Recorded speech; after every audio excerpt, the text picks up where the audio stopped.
Marisha here, and today I'm going to give my reaction to an article from MSN UK entitled 21 British Behaviors That Annoy People Around the World. Now, this was written by a Brit, and so obviously this is their kind of perception of what they think the rest of the world thinks of Britain. And I'll be giving my reaction as an American who's been living in London for almost 2 years now. So let's dig in. Number one, our incessant moaning. Now, this is something that I think is based on a stereotype of British people that I don't think is really accurate. In my experience, Brits do not moan any more than Americans or any other, you know, people groups that I've rubbed elbows with before. So, with, one or two exceptions that I might talk about later on in this list, I don't think this is accurate. So, I would not, if you asked me what's annoying about Brits, this would not come to mind. Number two, the obsession with class. This is also something that would not come to mind, but when it's brought up here, I do have to agree with it. Certainly, yes, we have a class system in the US, but it's not nearly as entrenched as it is here in the UK.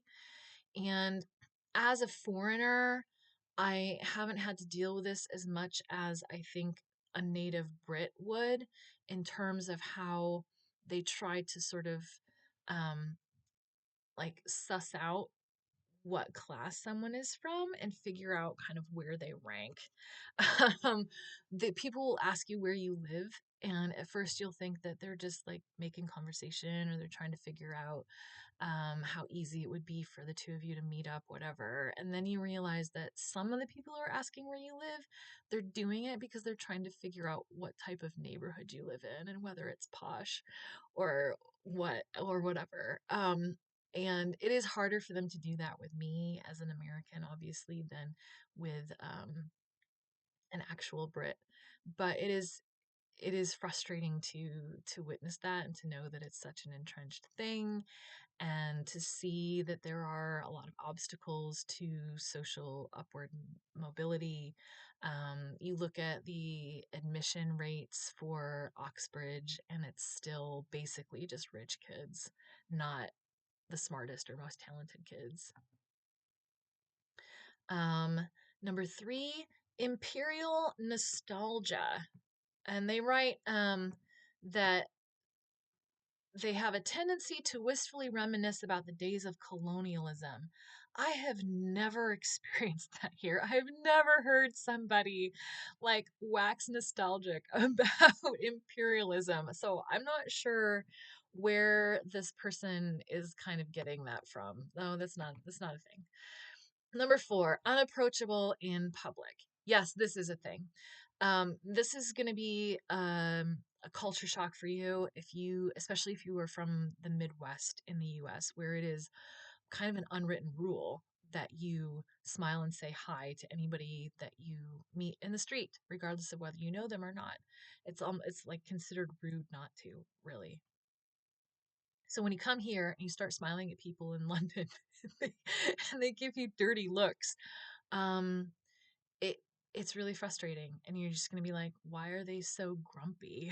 like, um, but I want to say two things about this. One, I don't think it's a British thing so much as it is a big city thing or maybe just a specifically London thing.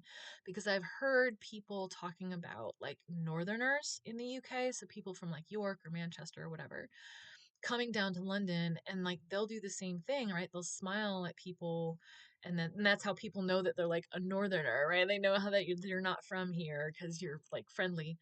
Um, so I think it is a big city thing, just similar to like in the US, right? If you went to a big city, especially on the East Coast, people aren't friendly either. But um, the second thing I would say is that it's not even always true in London. If you're in a park, you will have people who will smile and say hi to you. Sometimes even they'll be the ones who initiate it. And so I think the difference is they're in a park, they're on a leisurely stroll, they're in a totally different like frame of mind than someone who's just on the street. You know, they are walking with purpose. They've got somewhere to go. And so they're not really thinking about being friendly. So yeah, it will be frustrating. Um, because definitely people are more reserved. They are, yeah, compared to compared to the Midwest in the US, they are not friendly. But you will they're not universally ice queens, I guess I would say. You'll run into people who will be nice. 5, the drinking culture. Yes, this is a problem. And I've actually had a British person point it out to me because she's like confused by it as well, even though born and raised in London. She pointed it out to me. We were on our way to lunch, and there's people sitting at pubs drinking, and it's not that they're having a beer with their meal, they're just drinking. And she's like, "Do you have that in America?" Like, she said, "People do that here, and I'm not really sure what they do. Like, do they just drink all day into the night if they're starting that early?" Um, and she's, do you have that over there? I said, no, if anybody's drinking that early in the day, they have a problem, right? Um, but that being said, the drinking culture isn't as bad as I thought it was going to be, because I'm someone who doesn't drink really. And I was really bracing myself to have to deal with people being jerks about it, because I've definitely experienced that in the States, where people are really rude and they try to just like pressure you into drinking, even though you're grown ass adults. Like, I'm not 14 at somebody's basement, right? Like, I'm a grown ass adult. Stop trying to get me to drink. Or they'll like ask you, why aren't you drinking? And it's like this accusatory way, like there's something really sus about you for not drinking. And I was bracing myself to have to deal with that, because I knew that there is a drinking culture, in the sense also that that's how people socialize. And so in university, people go out to the pub after class. And so I was going to do that because I want to make friends with people. But I was like, well, I'm just going to order a Coke. And I was really, really relieved that nobody was a jerk or weird about it. And also, there were other Brits who were not drinking. They'd have like a non alcoholic beer, or they'd have a pop. I think that there's been an increase over the last several years of people here who don't drink, and it's just become like more and more acceptable not to. So if you're someone who doesn't drink and you're kind of wary about coming over here because you think it's going to be a problem, like it won't be a problem. 6, sarcasm overload. Not a problem, not annoying. We're sarcastic too. I'm really sarcastic. This is not annoying at all. 7, the food reputation. Um, I am annoyed that this is on this list because it's not a behavior. And also, the list is behaviors that annoy people from other countries. That seems to suggest that people are coming over here and they're experiencing or witnessing these behaviors or these things, and they find it annoying. Or maybe in one or two instances, they're seeing British tourists in their own country behave in a certain way that is annoying. But but the fact that this is on here, I just don't understand why it's included, because it's not a behavior. And it's not like, if someone were to come over here, they wouldn't have a problem with the food. This is based on a stereotype that still lingers, right? There's definitely, I know people in America who, when they found out I was coming over here, made jokes about British food, right? But that's a stereotype based on like the 1940s and 1950s, when Britain had to ration because of the war. And that went on even past the war. And their food was awful. But it's not, that was 70 years ago, guys. It's like, it's not awful anymore. You have access to any sort of ethnic food that you want. You have access to all sorts of different like fusion cuisines, like typical British fare, fish and chips, bangers and mash. That's all good. If you go grocery shopping and want to cook for yourself, you can find almost any ingredient that you need. The only issue that you might have with food over here is like if you're in someone's home and they try to feed you Marmite or like a chip buddy, which is a sandwich of French fries between two pieces of bread. And I don't know anybody, I don't personally know anyone who eats that. I just know that it is a thing that exists in British culture. Um, but like, other than couple of months that I had to eat in a dorm cafeteria last summer, and that cooking was awful. I have no issues with the food here. Like I love the food here. Occasionally I'll feel homesick for one or two products or brands that I can't get over here, right? Like peanut butter here is not as good as American peanut butter, for example. But for the most part, like the food is great. Please, please stop perpetuating the stereotype that British food is bad because it's not.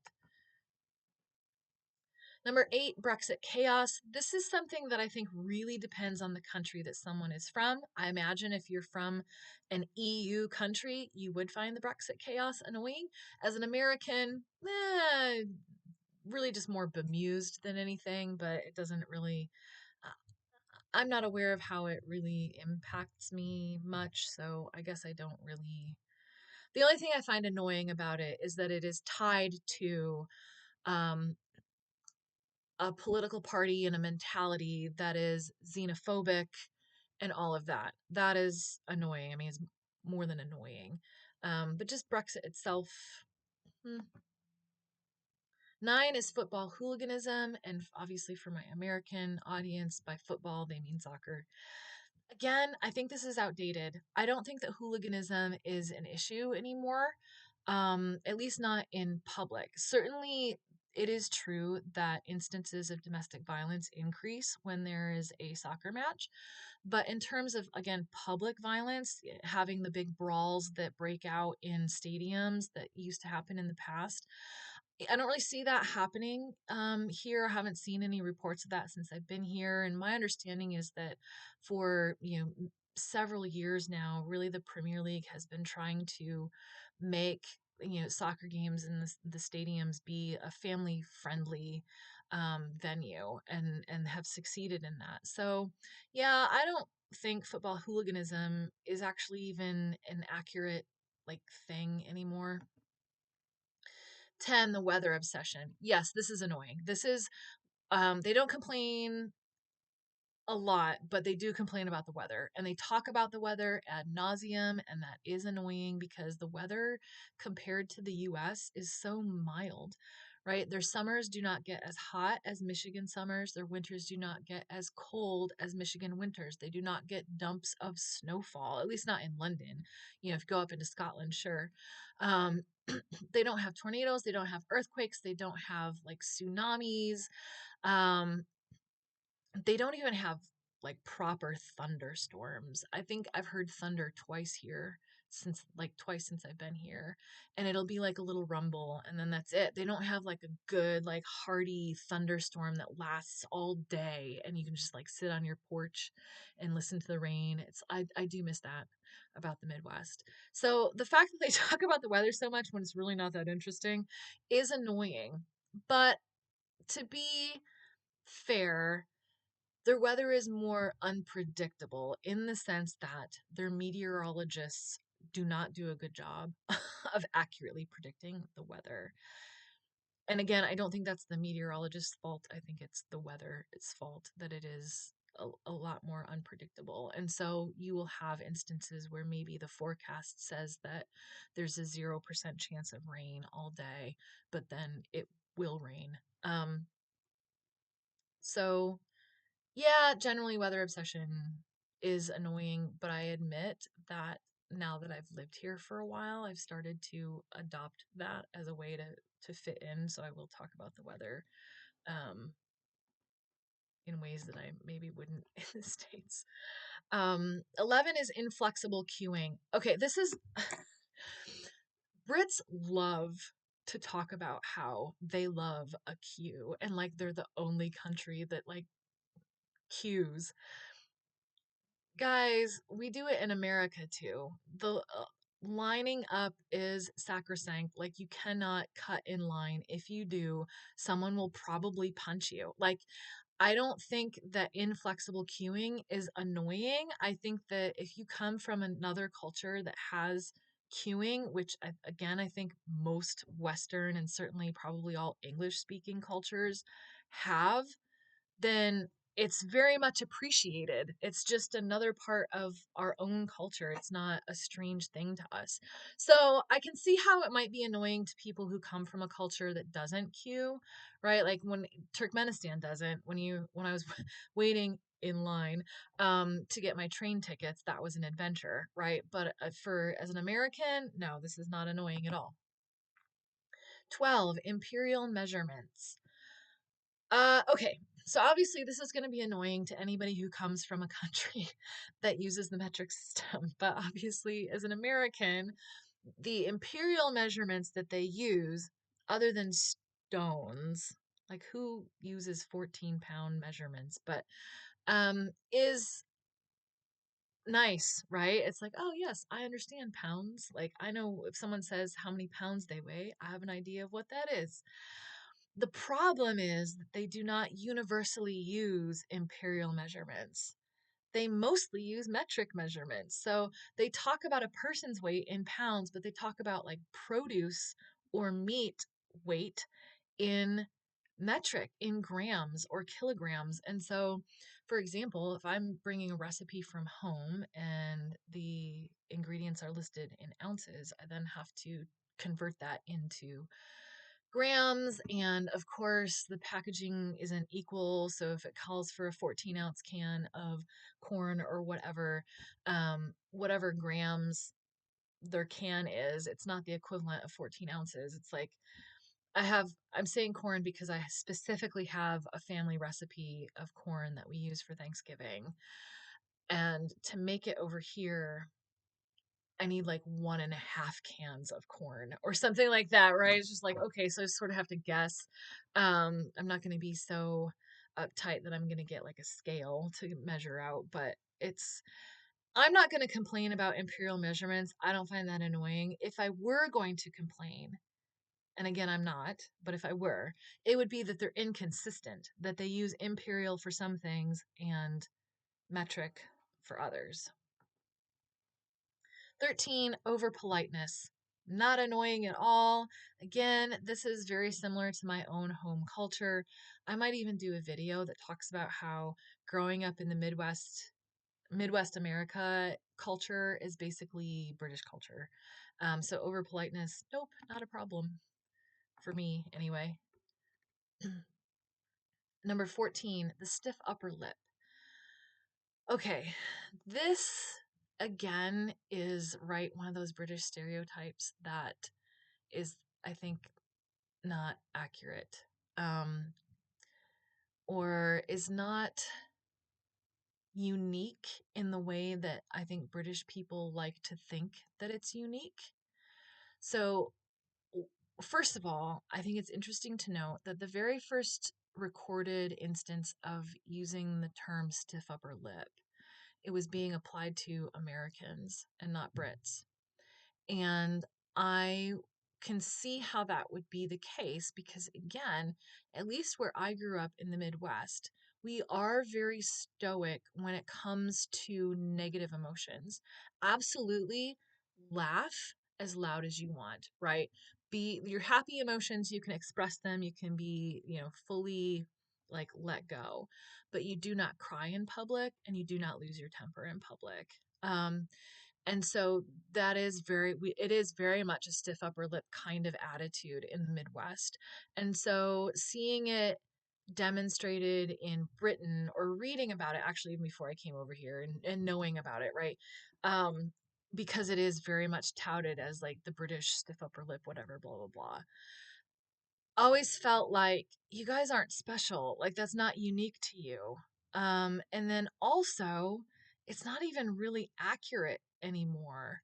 I think maybe it was true of like the boomer generation, but subsequent generations, I think, are a lot more open about their emotions. And certainly you would think that based on British television and film now, where characters react emotionally in a way that seems like a normal, healthy way to react, and like the same way that Americans would react. And so I guess I don't find it annoying because to the extent that I was raised in a similar kind of culture and have that sort of same mentality of you don't you don't cry in public, you don't lose your temper in public, whatever. But also that I don't think it's accurate. I wouldn't say that I look around at British people and think that they are like emotionally constipated, you know? 15, the tabloid press. This is something that I actually don't have a lot of exposure to because I don't seek it out. Um, but I do find I do find the coverage of the royal family bemusing. Again, not annoying, but bemusing. And so, yeah, I wouldn't list the tabloid press. That would never come to mind if you were asking me what's annoying about Brits. 16, driving on the left. Yes, this is annoying because most of the world drives on the right, as they should, including like all of Europe. And right, so if you can drive now, you can take your car from Britain on a ferry over to Europe, and then they have to figure out how to drive on the right. So it is frustrating, right? Like most of the world, again, I think it's like UK, Australia, New Zealand, maybe one or two other countries. And I still, even though I've been here for as long as I have, sometimes have to do a double take of like, which way should I be looking to make sure I don't get run over by traffic? 17, the monarchy. I'm not going to go into this in depth because I have talked about my views on the monarchy in my video about the coronation. But I would say, yeah, it is mildly annoying. But again, I feel like it's less of a annoying and more of a bemusing. I don't understand why you still have this in place and why you're so obsessed with it. 18, loud and entitled tourists. Okay, this is something that I have to talk about um, in a couple of ways. One is as someone who travels a lot and reads a lot about travel, I am aware that when people do polls of tourism industry workers and ask them like who the worst tourists are, Britain comes out on top as being like the worst. Um, and because as an American, right, we're very aware of how people think that we're loud and we don't want to be seen as obnoxious. And so when those sorts of like studies come out, there's always like this kind of nail biting, like, please don't let it be us. Like, please don't let us be the worst, right? Um, and we're not, I don't think we're even in the top three. And maybe it's because we have subsequently like are very self-conscious about it and try to be on our best behavior. I hope that we're all trying to be, I know I'm trying to be on my best behavior. Um, so anyway, Britain's come out on top when tourism industry workers are asked like who's the worst, tourist or whatever. But also as someone who has traveled a lot and met people from a lot of different countries, I've never really personally encountered Brits that I thought were being obnoxious. The closest that I would come is when I was in Australia, a couple of my friends, um, we went to a club and I went home early because I don't drink, and I was like, well, I wanted to get up early to go to a museum or whatever. And a couple of my friends stayed out and they were drinking or whatever. And the next day they told me the story about how, they went to like McDonald's or something because they were hungry, and they ran into some British guys, and the Brits like stole their food. And so they were got into like a verbal altercation with them or whatever. And my friends said to said to the Brits, and this will date the story, said to them, yeah, well, Tony Blair is George Bush's bitch, which was not very diplomatic. I don't know what I would have done if I had been there. But that's really, I mean, again, that's a secondhand story. I personally have not like run into Brits abroad that I've seen acting badly, but I know that obviously enough of them do that they've developed this reputation. So I guess for myself personally, I can't say it's annoying, but I do know that it is a thing, and it's a way that they are perceived, and that especially recently in Spain is now taking measures to try to curtail tourism, and I think that it is largely based on British tourism. 19. Indifference to sports we're bad at. Well, I cannot be annoyed at that because that would be the pot calling the kettle black, right? Because, like, Americans, for example, like, we don't care about cricket. Uh, so we can't really get mad at Brits for not caring about baseball, for example. So yeah, that's not annoying. 20. Our sense of superiority. Um, according to this person writes, despite our small size, we often carry a disproportionate sense of superiority. Um, in real life, I've not witnessed that. Online, I have witnessed that. Anytime the BBC gives a news story about something happening in America, all you have to do is click on the comments and you'll see people writing really nasty, ignorant, awful things about America and Americans. And you have to take that with a grain of salt because you're online and some of those people are bots. And then, the rest of them are the great unwashed. But in real life, in my interactions with Brits, I have not come across this sense of superiority at all. Um, maybe occasionally, if you're having a conversation about like certain aspects of American culture that clearly are a real problem, but oftentimes that comes less from a sense of superiority and more from a sense of like of bemusement, right? Like there are things about Britain that like cause me to be like, I'm really confused why you do this. And certainly that is very true of America and the rest of the world and the way they look at us with gun violence, for example, right? But even talking about something like that, usually when I have conversations, the person doesn't come across as like we are so much better than you. It really comes more across of like we don't understand what your problem is. And I don't understand what our problem is either with that, but um so I would not describe Brits as acting like they're superior. And 21, I don't understand why this is on here because it's complaints about heat. Isn't that not also covered with the weather one? But I guess I'll talk about it a little bit and say that yes, the complaints about the heat are annoying because it's not as hot as it is in the States. But to be charitable, I will say that the heat is less bearable here because they don't have the wherewithal to deal with it. Most buildings do not have air conditioning. And they're also mostly designed to retain heat because most of the year it's cold. And historically, it was colder. So especially in like the last 10, 15 years, as we're experiencing climate change, things are getting hotter and hotter, and the Brits haven't kept up in figuring out how to like counteract that and installing air conditioning units and things like that. So I will say, to be fair, it is harder to deal with the heat over here. But it can be kind of annoying when they're complaining about it being like 70 degrees when in Michigan, when it's a really hot day, it's in the 90s or even into the hundreds. But again, that's definitely not something that would come to my mind if you said, well, what's annoying about British people?